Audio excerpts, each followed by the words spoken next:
Hello YouTube, I hope you're having a fantastic day.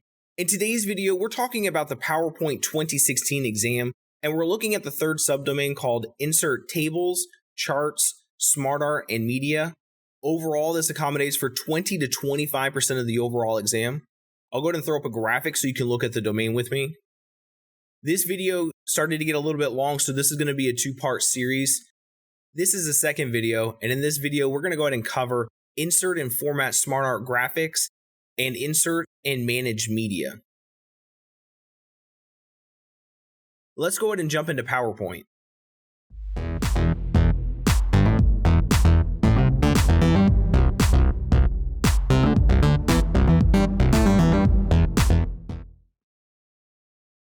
We're talking about the PowerPoint 2016 exam, and we're looking at the domain called Insert Tables, Charts, SmartArt, and Media. We're looking at the subdomain called Insert and Format SmartArt Graphics. The first thing this subdomain tells us that we need to be able to do is to create SmartArt graphics. On my screen, I have a blank slide that has the layout of title and content. And within this content box, I have the SmartArt icon. If I click that, it brings up the Choose a SmartArt graphic. On the left-hand side, I have a list of the different types. And within those types, I have a bunch of different styles for that type. So I'm going to choose this one right here. And notice it went ahead and it brought that in. On the left-hand side, the text pane opened, and I can begin typing my different points. And you can see it begin to populate within the SmartArt.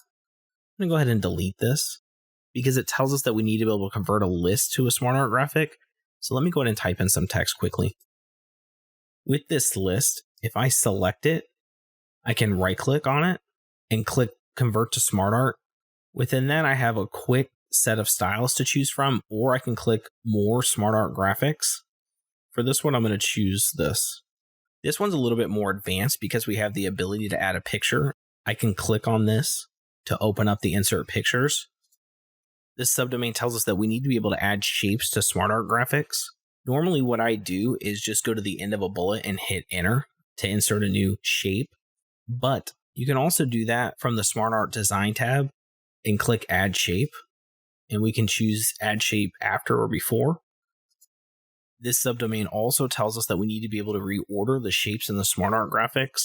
Now you want to be careful how you do this because on this SmartArt graphic, notice that I also have pictures attached to the different shapes.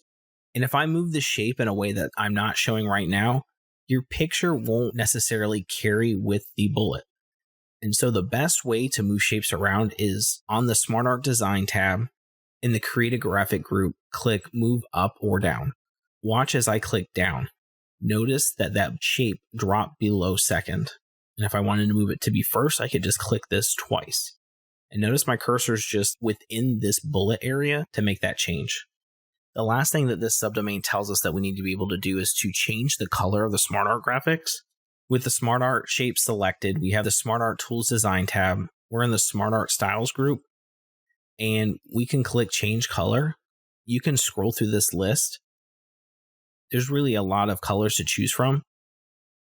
Some other things that you should be familiar with within this ribbon is the layout. So you can change the different layout types. You also have different styles to choose from. So maybe like the flat scene, we could select that. Over here on the right, you can reset your graphic. You can also convert it to text or convert to shapes. On the Format tab, you have some shape styles to choose from. So with that first one selected, notice that as I hover over this style, that SmartArt changes. So we'll select it. And you can change the shape outline. Maybe we want a thicker weight. Notice that blue gets a little bit thicker. You can also change some of the text styles. In the Arrange group, you can group and ungroup things. You can do some alignment. And then finally on this size, this is something that plagues my students because currently I have this first shape selected. And if I go to change the size of this to 3, notice it only made that change to the first shape. Most likely on the certification exam, that's not what you're going to be asked to do. So let me undo what I did. If you're going to change the size to the SmartArt, make sure that you don't have any individual element selected. So I'm just clicking in this clear area, and now I can make this 3. And notice that my entire SmartArt size changed. We're looking at the subdomain called Insert and Manage Media. The first thing that this subdomain tells us that we should be able to do is to insert audio and video clips. On my screen, I have a blank slide with the layout called Title and Content. And within this content box, I have the option of inserting a video here. And within this window, we have a few options. Most likely on the exam, you're going to be asked to insert from a file. I'm going to close out of this because there's another way to insert video and audio. We'll go to the Insert tab. We're in the Media group, and we have the video dropdown. We're going to select Video on my PC. You'll need to map to most likely the videos folder on the certification exam. If not, pay attention to where they have the video file saved. For this, we'll go ahead and insert our video. And this is just a video of somebody typing on a keyboard. To insert audio, we'd go back to the Insert tab, and under the Audio group, click Audio on my PC. Again, on the exam, it'll tell you where the file is located. But once you find your file, you'll click Insert.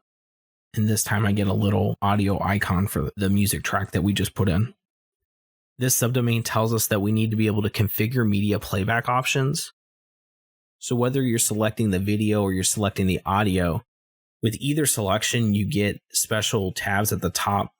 With my audio icon selected in my audio options, I can have this start on click or automatically. I can have this play across all the slides, looped until stop. We can have this hidden during the presentation mode. We can also have this rewind after playing. You also have some volume options. Same thing with the video. If I select it and go to the Playback tab, we have these options here. We're told that we need to be able to adjust the media window size.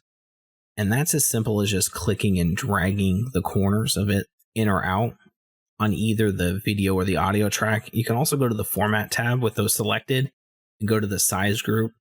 And to get even more advanced, you can click the Size dialog launcher box, which opens this panel, and you have the size and rotation, some scale settings, but you also have the position. So things like top left corner, you could change to center, and then you have the horizontal positions. Those are some of the more advanced options for sizing and moving. Let's close out of this pane. Because this subdomain tells us that we need to be able to set the video start and stop time. So with this video selected, I'm on the Video Tools Playback tab. I have my fade in and fade out options, but I also have the trim video. And this video is 16 seconds long, but maybe I want it to start here at 5 seconds, where the guy grabs the mouse, starts moving that around, and I can click this endpoint to be drug into where he's writing. And then if I click OK, that's all that's going to play within this video. Some other things that you should be familiar with is with this video selected, I have some video styles. So maybe I'm asked to add a moderate frame black video style. I could easily do that by just selecting this. I can change things like the poster frame, which is just the image that shows here. I can reset our design and it removes some of the formatting that I applied. We have some correction settings like we would with a picture. You can also crop out some of this video window. With those crops, we'll click on this crop button to make that change. The video and audio section is really not a difficult part of this, but you should be familiar with some of the settings within the ribbon for each of those.